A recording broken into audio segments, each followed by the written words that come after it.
지난 목요일인 5월 25일이 예수님의 승천을 기념하는 날이었습니다.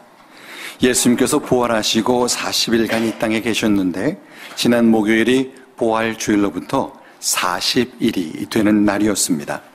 그래서 교회력에 따라서 오늘을 예수님 승천 기념일로 지킵니다. 그래서 오늘은 승천하신 예수님에 대해서 우리 함께 생각해 보려고 합니다.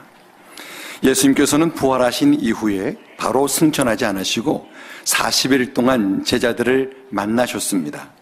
무덤에 찾아왔던 여인들을 만나셨고 엠마오로 가던 두 제자들을 만나셨고 또 의심하는 도마를 비롯한 제자들을 만나셨고 옛 생활로 돌아가 물고기를 잡던 제자들을 만나셨습니다. 이처럼 예수님께서는 부활하신 후에 제자들을 만나서 저들로 하여금 예수님의 부활을 믿게 하시고 또 사명을 잃어버린 저들에게 사명을 다시 일깨워 주셨습니다. 예수님께서는 믿음도 없고 사명도 잃어버린 저들을 두고서 바로 승천하실 수가 없었던 겁니다. 오늘 본문은 부활하신 예수님의 이 땅에서의 그 마지막 날에 대하여 기록하고 있습니다. 여러분, 누군가와 마지막 날 시간을 함께 한다면 무엇 하시겠습니까? 아마도 여러분들께서 그에게 주고 싶은 가장 중요하다 생각되는 그 한마디를 하시지 않겠습니까? 예수님께서도 마찬가지셨을 것입니다. 우리가 알듯이 사도행전의 기자와 누가복음의 기자는 동일인입니다. 기록자 누가는 누가복음을 이어서 사도행전을 기록하듯 기록하고 있습니다. 그래서 본문 1절과 2절에 데오빌로요, 내가 먼저 쓴 글에는 무릇 예수께서 행하시며 가르치시기를 시작하심부터 그가 택하신 사도들에게 성령으로 명하시고 승천하신 날까지의 일을 기록하였노라 라고 했습니다. 여기 먼저 쓴 글이란 누가복음을 두고 하는 말입니다. 누가는 누가복음에 예수님의 승천하신 날까지의 일을 기록했습니다. 그래서 누가복음 맨 마지막 말씀인 누가복음 24장 50절부터 53절에 보면 이렇게 기록을 합니다. 예수께서 그들을 데리고 베다니 앞까지 나가사 손을 들어 그들에게 축복하시더니 축복하실 때에 그들을 떠나 하늘로 올려지시니 그들이 그에게 경배하고 큰 기쁨으로 예루살렘에 돌아가 늘 성전에서 하나님을 찬송하니라. 예수님께서 마지막에 무엇 어떻게 하셨는가 하는 걸 기록하고 있습니다. 승천에 대해서 기록하고 있습니다. 그리고는 이제 사도행전을 시작하면서 예수님의 승천으로부터 이제 시작을 하고 있습니다. 기록자 누가가 예수님의 승천을 마치 구원사역의 한 막이 끝나고 이제 새로운 막이 시작하는 것으로 여기고 있는 것을 알 수 있습니다. 실제로 제자들의 삶은 예수님의 승천을 기점으로 완전히 달라졌습니다. 예수님의 승천과 함께 저들의 삶이 달라진 것은 성령 때문입니다. 예수님의 승천 전까지는 제자들이 예수님께 직접 배우고 또 직접 여쭈었습니다. 예수님께서 가르치실 때에 그 곁에 있었고 이해하지 못하면 예수님께 다시 여쭈어서 보충 수업 받듯 할 수 있었습니다. 문제가 생기면 예수님을 깨워서라도 부탁했습니다. 그래서 배를 타고 호수를 건너는 중에 광풍이 일어 죽게 되었을 때 주무시는 예수님을 깨워서 도움을 요청하기도 했습니다. 그런데 예수님께서 붙잡히시자 저들은 모두 예수님을 버리고 도망을 쳤고 그때부터는 예수님과 함께 하지를 못했습니다. 예수님과 함께 하지 못하는 저들은 목자 잃은 양처럼 베드로를 비롯한 어부 출신의 제자들은 물고기 잡던 옛 생활로 돌아가 버렸고 또 다른 제자들도 예수님을 제자라는 이유로 해를 당할까봐 숨어 지냈습니다. 만일 예수님께서 그대로 승천하신다면 제자들이 지난 3년 동안 배운 것은 다 헛것이 되고 말 것이고 저들의 여생은 예수님의 제자로서의 실패자의 삶을 살게 될 것입니다. 예수님께서는 이와 같은 제자들을 두고 떠나실 수가 없었던 겁니다. 예수님께서 승천하신 후에는 저들이 예수님 없이 사명을 감당해야 합니다. 전에는 저들이 둘씩 짝을 지어 파송받아 나가서 실습을 하고 돌아와 자신들에게 있었던 일들을 예수님께 보고하면 예수님께로부터 평가를 받을 수 있었습니다. 자신들이 뭔가를 하다가 잘 안 되면은 우리는 왜 못한 겁니까? 라고 물을 수도 있었고, 예수님의 말씀에 따라 고칠 수도 있었습니다. 그러나 예수님께서 승천하시면 예수님께 여쭐 수도 없고 예수님의 말씀을 다시 들을 수도 없습니다. 저들을 두고 승천하시는 예수님의 그 마음이 마치 아직 어린 자식을 멀리 유학 보내는 마음이거나 아직 철부지인 것 같은 딸을 시집 보내는 그런 마음이었을 것입니다. 실제로 제자들이 아직 너무나 부족했습니다. 오죽하면은 예수님이 붙잡힐 때 예수님 두고 도망을 치고 예수님이 없다고 옛 생활로 돌아가려 했겠습니까? 그래서 예수님께서는 저들을 만나서 격려하시고 믿음을 갖게 하시고 사명을 다시 일깨워 주셨습니다. 그렇게 하기를 40일 동안 하셨습니다. 예수님께서 저들을 두고 떠나셔도 저들이 제자답게 살 수 있을 만큼 저들을 충분히 만나신 것입니다. 그래서 본문 3절에 이렇게 기록을 합니다. 그가 고난받으신 후에 또한 그들에게 확실한 많은 증거로 친히 살아계심을 나타내사 40일 동안 그들에게 보이시며 하나님 나라의 일을 말씀하시니라. 그가 고난받으신 후에 라는 말은 예수님께서 십자가에 달려 죽으시고 부활하신 후를 말합니다. 그들에게 확실한 많은 증거로 친히 살아계심을 나타내셨다라는 것은 제자들에게 예수님의 부활을 믿게 하셨다는 겁니다. 그리고 하나님 나라의 일을 말씀하셨다라는 것은 저들에게 이제 복음 증거의 사명을 주셨다는 겁니다. 그러나 예수를 믿는 것은 많은 증거를 보았다고 믿을 수 있는 것도 아니고, 특별히 복음을 전하는 것은 더욱더 그 사명을 받았다고 그때부터 바로 사명 감당할 수 있는 것도 아닙니다. 예수님 당시에 예수님이 구세주라는 증거를 본 사람들은 대단히 많습니다. 증거로 치자면 제자들이 제일 많이 보았을 것입니다. 그런데도 저들이 예수님이 없다고 옛생활로 돌아가 버리고 말았습니다. 정말 제자다운 제자가 되기 위해서는 그것만 가지고 안 되고 여기에 한 가지가 더 필요하다고 하는 것입니다. 그래서 예수님께서 4절에서 제자들에게 이렇게 말씀을 하셨습니다. 사도와 함께 모이사 그들에게 분부하여 이르시되 예루살렘을 떠나지 말고 내게서 들은 바 아버지께서 약속하신 것을 기다리라. 본문은 제자들을 사도라고 부르고 있습니다. 사도란 보내심을 받은 자라는 뜻입니다.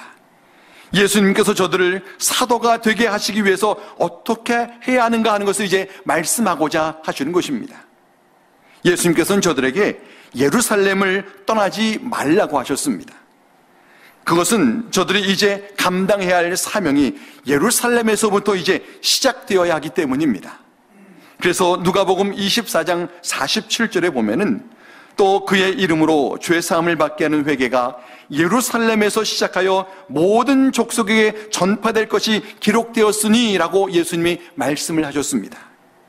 예수님께서 기록되었다 라고 말씀하시는 것은 미가서 4장 2절 하반절을 두고 하시는 말씀인데, 그 말씀은 이는 율법이 시온에서부터 나올 것이요 여호와의 말씀이 예루살렘에서부터 나올 것임이라 하는 그 말씀 두고 하시는 겁니다. 제자들이 이제 성령을 받으면 예루살렘에서부터 복음을 전파해 나가야 하는데, 그러기 위해서는 예루살렘에 머물러야 한다는 겁니다. 이제 곧 성령을 받을 것이니 그것 받고 사명 감당하기 위해서 여기 머무르라는 겁니다. 또 예수님께서는 성령에 대하여 말씀하시면서 내게서 들은 바라고 하셨습니다. 예수님께서 성령에 대하여 말씀하셨다는 겁니다. 예수님께서 요한복음 14장 16절에 이렇게 말씀하셨습니다. 내가 아버지께 구하겠으니 그가 또 다른 보혜사를 너희에게 주사 영원토록 너희와 함께 있게 하리니. 여기 말하는 보혜사는 성령을 두고 하는 말입니다. 예수님께서 성령을 다른 보혜사라고 하셨습니다. 예수님께서 제자들에게 성령을 보내셔서 자신이 하던 그 일을 이제 성령께서 하시게 하겠다라고 말씀하시는 것입니다. 예수님께서 요한복음 14장 25절과 26절에는 이렇게 말씀을 하셨습니다. 내가 아직 너희와 함께 있어서 이 말을 너희에게 하였거니와 보혜사 곧 아버지께서 내 이름으로 보내실 성령, 그가 너희에게 모든 것을 가르치고 내가 너희에게 말한 모든 것을 생각나게 하시리라.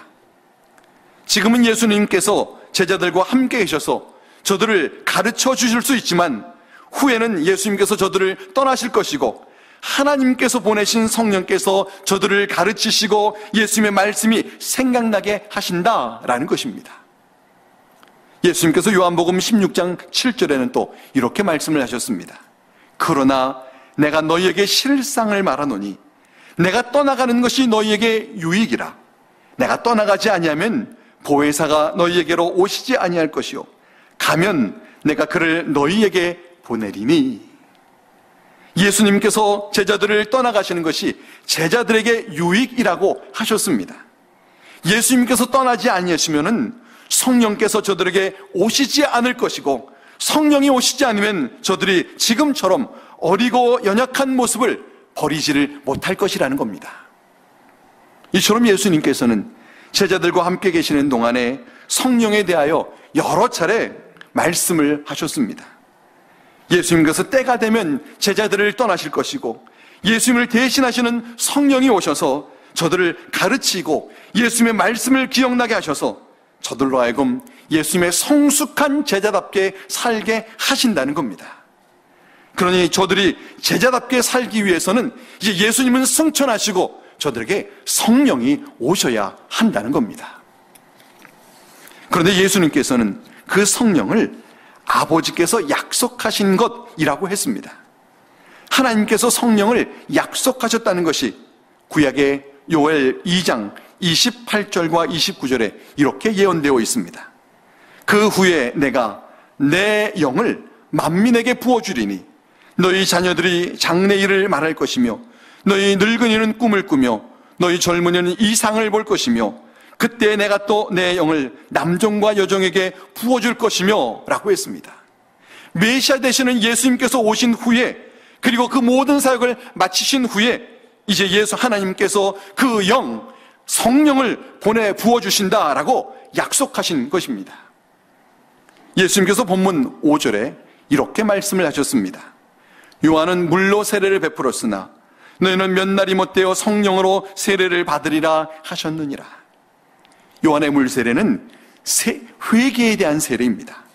세례 요한은 회개하라 천국이 가까웠다라고 외쳤고 그 외침을 받은 사람들이 회개할 때에 세례 요한이 물로 세례를 베풀었습니다. 그러나 회개만으로는 구원에 이를 수가 없습니다. 회개가 구원에 이르는 과정이기는 하지만 예수님을 구주로 믿지 않으면 구원에 이르지 못합니다. 그래서 예수님께서는 제자들에게 너희는 몇 날이 못되어 성령으로 세례를 받으리라 하셨습니다. 성령 세례를 받아야 한다는 겁니다. 성령으로 세례를 받는다는 것은 예수님을 구주로 영접하는 것을 말합니다. 고린도전서 12장 3절 하반절에 성령으로 아니하고는 누구든지 예수를 주시라 할 수 없다라고 했습니다. 이처럼 성령이 임해서 예수님을 구주로 시인하는 것이 성령 세례입니다. 예수님께서는 제자들에게 저들이 몇 날이 못되어 성령으로 세례를 받을 것이다 라고 하신 것, 저들이 몇 날이 못되어 예수님을 구주로 고백하고 선포하게 될 것이다 라고 말씀하시는 것입니다. 그리고 제자들은 이제 오순절에 예수님의 말씀대로 성령을 받았습니다. 오순절은 5오자에 10순자를 써서 6월절로부터 50일이 되는 날이라는 뜻입니다. 예수님께서 6월절에 돌아가시고 사흘 만에 부활하시고 40일을 이 땅에 계신 후에 승천하셨기 때문에 예수님께서 승천하신 후 약 일주일 뒤가 오순절입니다. 그러니까 예수님께서 승천하시기 전에 몇 날이 못되어 성령으로 세례를 받을 것이다 라고 말씀하신 것은 한 일주일 뒤에 있을 일을 말씀하신 것입니다. 그래서 이 날짜 계산에 따라서 이제 다음 주일이 성령 강림 주일입니다. 부활주일부터 6번째 주일이 예수님 승천 기념 주일이고 7번째 주일이 성령 강림 주일입니다. 예수님께서 승천하시고 일주일 만에 저들이 성령을 받았습니다. 이처럼 제자들은 성령이 임하기 전에는 아직 미숙하여 제자다운 제자라고 말할 수 없었지만 성령 받은 후에 제자가 아니라 이제는 사도가 되어서 예수님을 증거하는 자가 되었습니다. 그래서 6절에 제자들이 예수님께 대하여 아직 성령 받기 전에 이렇게 물었습니다. 그들이 모였을 때에 예수께 여쭈어 이르되 주께서 이스라엘 나라를 회복하심이 이때이니까 하니, 아직 성령 받기 전 제자들의 관심은 예수님께서 언제 이스라엘 나라를 회복하시는가 하는 것이었습니다. 저들이 그때까지도 예수님을 정치적 왕으로 생각해서 로마의 식민지에 있는 이스라엘을 구원하고 그 나라를 회복할 것이다 라고 생각한 것입니다. 그리고 예수님이 이제 왕좌에 앉으시면 자신들도 한자리를 할 것이다 라고 생각했습니다. 이처럼 성령을 받기 전에는 누구도 이 세상 나라에 관심 갖고 살 수밖에 없습니다. 예수님께서 말씀하시는 하나님의 나라에 대해서 생각하지를 못합니다. 그러자 예수님께서 7절과 8절에 이렇게 말씀하셨습니다. 이르시되 때와 시기는 아버지께서 자기의 권한에 두셨으니 너희가 알 바 아니요 오직 성령이 너에게 임하시면 너희가 권능을 받고 예루살렘과 온 유대와 사마리아와 땅끝까지 이르러 내 증인이 되리라 하시니라. 예수님께서 때와 시기는 아버지께서 자기의 권한에 두셨으니 너희 알 바 아니다 라고 하셨습니다. 예수님께서 말씀하시는 이 때와 시기는 예수님께서 재림하시는 때를 말하는 겁니다. 제자들은 예수님이 언제 정치적 왕으로 등극하십니까? 라고 하는 것을 물었지만 예수님께서는 재림의 때에 대해서 너희는 알 바 아니다 라고 말씀을 하셨습니다. 어찌 보면 예수님께서 동문서답을 하시는 것 같아 보입니다. 그러나 예수님께서 재림하시면 모든 자들을 심판하시기 때문에 그때가 이스라엘 나라의 진정한 회복이 된다라고 말할 수 있습니다. 그러니까 예수님의 말씀은 동문서답이 아니라 우문에 대한 현답인 것입니다. 제자들은 자신들이 무엇을 물어야 할지도 알지 못하고 이제 예수님이 왕자리에 오르면 한자리 하고 싶어서 이때입니까? 라고 물었지만 예수님께서는 장차 예수님께서 재림하셔서 하나님 나라를 온전히 회복하실 것, 그리고 하나님 나라가 이 땅에 이루어지는 것, 이것에 대해서 말씀하시면서 그때가 언제인지 너희 알 바 아니다 라고 말씀하신 것입니다. 그러면서 예수님께서는 오직 성령이 너에게 임하시면 이라고 하시면서 저들이 때와 시기에 관심을 둘 것이 아니라 성령에 관심을 둬야 한다라고 말씀하십니다. 예수님께서 성령이 너에게 임하시면 너희가 권능을 받는다라고 하셨습니다. 여기 권능을 받는다라고 할 때 이 권능이란 단어가 헬라어로 디나미스인데, 이 단어가 의미하는 것은 물리적인 어떤 그런 힘이 아니라 마음을 움직이는 인격적인 힘을 말합니다. 사람을 감격하게 하고 감동하게 하는 그런 힘입니다. 무언가를 믿게 하고 그 믿은 것을 당당하게 말하게 하고 그것을 위해 희생도 감수하게 하는 그 힘이 바로 이 디나미스라는 단어의 의미입니다. 같은 단어가 로마서 1장 16절에 내가 복음을 부끄러워하지 아니하노니 이 복음은 모든 믿는 자에게 구원을 주시는 하나님의 능력이 됨이라 라는 말씀의 능력이라는 단어로 사용됐습니다. 하나님의 능력으로 복음을 부끄러워하지 않는 것, 이 마음의 인격적인 힘을 말합니다. 고린도전서 1장 18절에는 십자가의 도가 멸망하는 자들에게는 미련한 것이요 구원을 받는 우리에게는 하나님의 능력이라 라고 할 때 이 능력이라는 단어도 같은 단어를 사용했습니다. 하나님의 능력은 사람으로 하여금 믿게 하는 어떤 인격적인 힘이 있는데 성령이 임하시면 바로 이 힘을 공급받는다라고 말하고 있는 것입니다. 이 능력은 예수님께서 우리의 죄를 사하시기 위해 십자가에 달려 죽으시고 부활하셔서 우리의 구세주가 되신 것을 믿게 하는 그런 힘입니다. 예수님께서 나를 위해 죽으시고 부활하셔서 나의 구주가 되셨다는 것은 어떤 물리적인 힘으로 믿게 할 수가 없습니다. 총칼을 들이댄다고 믿을 수 있는 게 아닙니다. 믿어지지 않기 때문입니다. 우리의 감동을 믿게 하는 그 힘이 있는데 그 힘이 바로 성령의 힘인데 그 힘을 디나미스라는 단어로 쓰고 있는 것입니다. 우리가 이 능력을 받아서 예수님을 구주로 믿고 고백하게 되었습니다. 예수님께서 정치적인 권력을 가지고 싶어하는 이 제자들에게 너희들에게 정말 필요한 것은 그 힘이 아니라 성령의 능력, 곧 믿게 하시는 그 능력이다 라고 말씀하신 것입니다. 그래서 예수님께서는 제자들이 이 권능을 받으면 예루살렘과 온 유대와 사마리아와 땅끝까지 이르러내 증인이 된다 하셨습니다. 저들이 지금은 예수님을 잡아 죽인 자들이 두려워서 숨어 지내고 있습니다. 죽음이 두려워서 예수라는 말 한마디도 입 밖에 뻥끗하지도 못하고 있습니다. 그러나 성령께서 주시는 권능을 받으면 예루살렘뿐만 아니라 온 유대와 사마리아와 심지어 땅끝까지 이르러서 예수님의 증인이 되고 어떤 위험도 감수하며 예수님을 전하는 자가 된다라고 말씀하시는 것입니다. 예수님께서 제자들에게 예루살렘을 떠나지 말고 성령을 기다리라 하신 이유가 바로 이것입니다. 저들의 삶은 지난 3년 동안 제자로 훈련받았다고 변화되는 것이 아니고, 나라가 바뀐다고 저들의 삶이 변화되는 것도 아니고, 오직 성령을 받을 때에 변화된다라고 말씀하시는 것입니다. 이처럼 성령 받는 것은 예수님의 제자로서의 모든 과정을 마치는 데에 꼭 필요한 마지막 단계인 것과 같습니다. 그래서 9절에 이렇게 기록을 하고 있습니다. 이 말씀을 마치시고 그들이 보는 데 올려져 가시니 구름이 그를 가리어 보이지 않게 하더라. 성령 받아야 할 것을 말씀하신 예수님께서는 저들이 이제 보는 가운데서 하늘로 올려져 가셨습니다. 성령에 대하여 말씀하신 예수님께서는 이제는 제자들을 떠나실 수 있으셨던 것입니다. 이제 몇 날이 못되어 제자들이 성령을 받을 것이기 때문에 이제는 그 성령님 믿고 예수님 가실 수 있는 겁니다. 그러나 제자들은 아직 성령을 받지 않았기 때문에 예수님께서 구름 속으로 사라지는 것을 보면서 너무 아쉬워하고 있었습니다. 그러자 천사들이 저들에게 이렇게 말을 합니다. 10절과 11절입니다. 올라가실 때에 제자들이 자세히 하늘을 쳐다보고 있는데 흰 옷 입은 두 사람이 그들 곁에 서서 이르되 갈릴리 사람들아 어찌하여 서서 하늘을 쳐다보느냐. 너희 가운데서 하늘로 올려지신 이 예수는 하늘로 가심을 본 그대로 오시리라 하였느니라. 예수님께서 하늘로 올려져 구름 속으로 사라질 때 제자들은 하늘만 바라보고 있었습니다. 그러자 흰옷 입은 두 사람이 그들 곁에 서서 말했습니다. 이들은 하나님께서 보내신 천사들입니다. 저들이 제자들에게 어찌하여 서서 하늘을 쳐다보느냐라고 했습니다.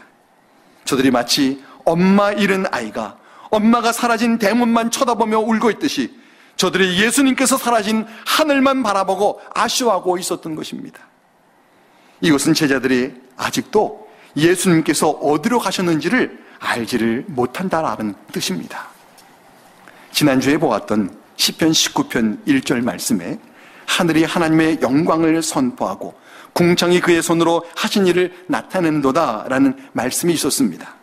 거기에 하늘이라는 단어는 영어로 heaven이라는 단어로 번역이 됐고 궁창이라는 단어는 영어로 sky라고 하는 단어로 번역이 됐는데 이스라엘 사람들은 이 하늘과 궁창을 구분한다라고 했습니다. sky는 눈에 보이는 하늘입니다. 거기는 구름이 있고 또 새가 날아다닙니다. heaven은 눈에 보이지 않는 하늘 위에 하는 영적 하늘을 말합니다. 그런데 오늘 본문 11절에 천사들이 제자들에게 어찌하여 서서 하늘을 쳐다보느냐라고 할 때 말한 이 하늘이 NIV 성경에 보면 sky라고 번역되어 있습니다. 제자들은 예수님께서 공중으로 올라가신 것만 생각한 것입니다. 하늘 어딘가에 계시다라고 하는데 내 눈에 보이지 않는다라고 생각한 것입니다. 근데 그 다음에 천사들이 너희 가운데서 하늘로 올려주신 이 예수는 하늘로 가심을 본 그대로 오시리라 라고 할 때에 하늘을 heaven이라는 단어를 썼습니다. 예수님께서는 지금 저들을 떠나서 천국으로 하나님의 나라로 가셨다라는 것을 말하고 있는 것입니다. 제자들은 예수님께서 하나님의 나라로 가신 것에 대하여 생각하지 못하기 때문에 아쉬워하고 있는 겁니다. 여러분, 예수님의 승천은 우리 눈에 안 보이는 어딘가에 숨어 계시는 것이 아니라 예수님께서 승천하신 것은 지금 하나님께 가신 것입니다.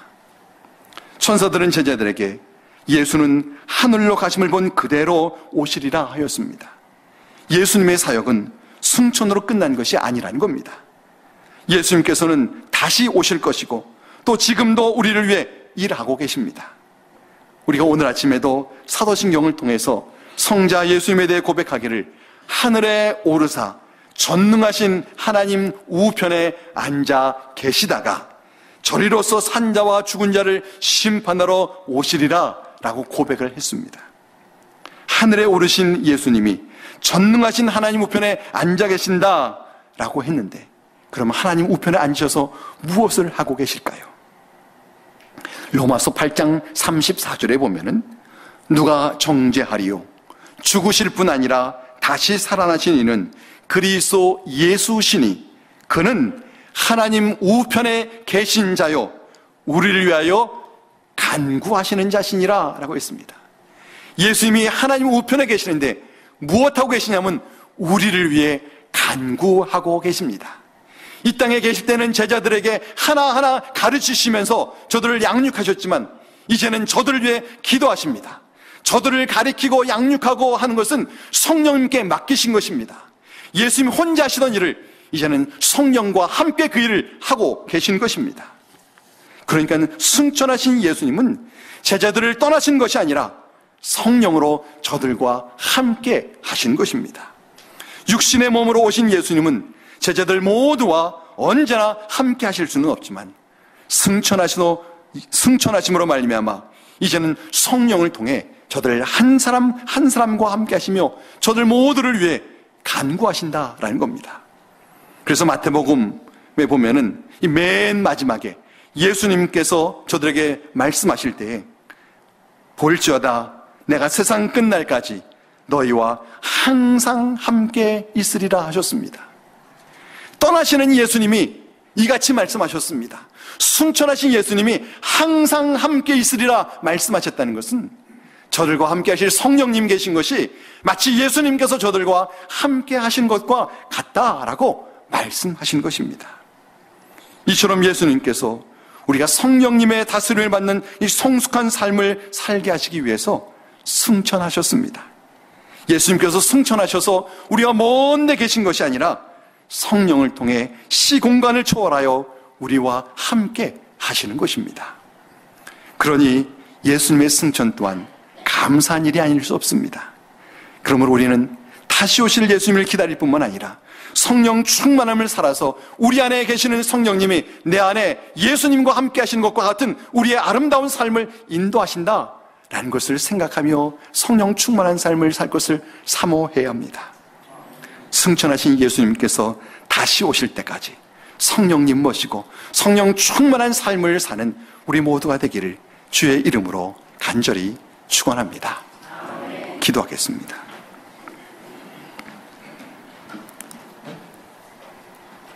하나님 아버지, 말씀으로 교훈해 주셔서 감사합니다.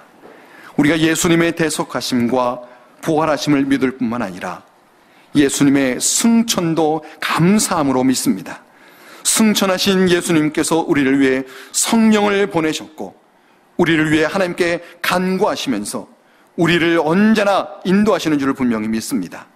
이제 우리가 다시 오실 주님을 기다리며 우리에게 맡기신 복음 증거의 사명을 감당하기 위해 매일매일 성령 충만한 삶을 살 것을 사모하며 간구하며 노력하게 하여 주옵소서. 예수님의 이름으로 간절히 기도하옵나이다. 아멘.